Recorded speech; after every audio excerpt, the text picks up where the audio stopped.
नमस्कार। कक्षा 9th का साइंस का लेसन उत्तक हम पढ़ रहे थे। इसी में आज हम जानेंगे एपिडर्मिस के बारे में।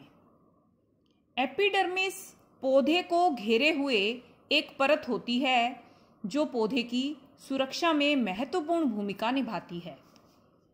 चपटे आकार वाली, बिना अंतरकोशिकीय स्थान वाली कोशिकाओं की एक परत जो पूरे पौधे को बिल्कुल उसी तरह ढके रखती है जिस प्रकार हमारे पूरे शरीर पर त्वचा ढकी रहती है, इसे कहते हैं एपिडर्मिस। एपिडर्मिस की कोशिकाएं अपेक्षाकृत चपटी होती हैं और यह प्राय कोशिकाओं की एक ही परत होती है।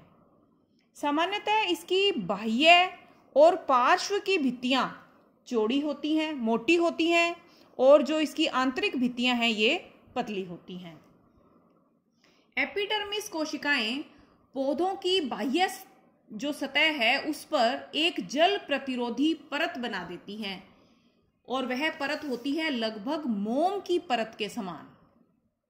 जैसे कभी आपने अगर पौधे पर पानी छिड़का हो तो आपने देखा होगा पानी की बूंदें उस पर किस प्रकार रुक सी जाती हैं, और आपने महसूस किया होगा कि पौधों की पत्तियों पर मोम की पतली परत चढ़ी है। इसका निर्माण किया जाता है एपिडर्मिस की कोशिकाओं के द्वारा। और इस परत का पहला लाभ यह होता है कि यह जल प्रतिरोधी परत है, मोम के समान है, और यह जल की हानि नहीं होने देती। यह इसका पहला लाभ है। इसके अलावा यह पौधे को परजीवियों जैसे जीवाणु, कवक आदि से भी बचाती है। इसका मतलब यह हुआ कि जो एपिडर्मिस है उसका मुख्य कार्य, मुख्य उत्तरदायित्व रक्षा का है। यह पौधे की रक्षा का महत्वपूर्ण कार्य करती है।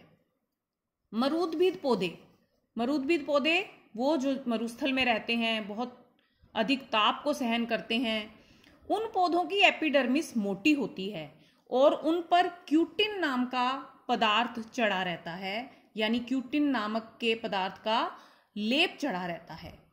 क्यूटिन क्या है? एक जल अवरोधक रासायनिक पदार्थ है जो पूरी तरह से सुनिश्चित करता है कि अधिक से अधिक गर्मी होने पर भी पौधे से जल की हानि ना होने पाए।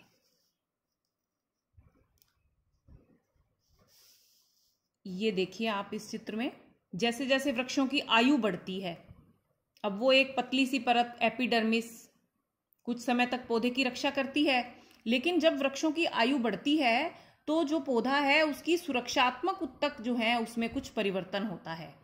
एपिडर्मिस के नीचे कार्क कोशिकाओं का निर्माण किया जाता है जिसे हम छाल कहते हैं।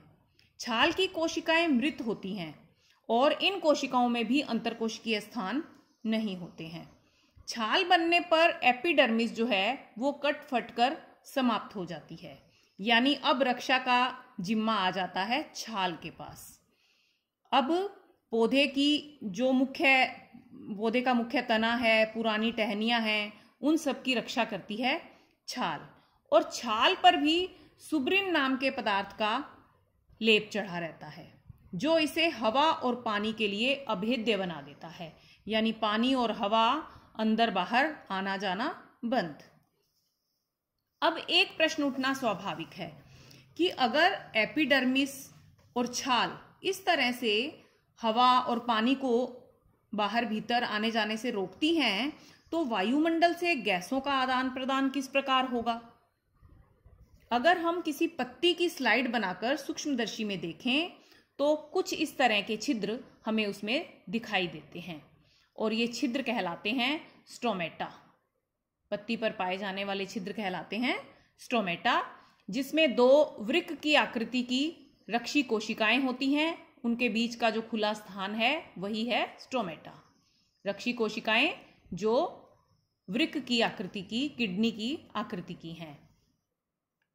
इन्हीं स्टोमेटा से होकर ही गैसों का आदान प्रदान होता है और वाष्पोत्सर्जन में जो जल का निष्कासन पौधे से होता है वो भी स्टोमेटा के द्वारा होता है।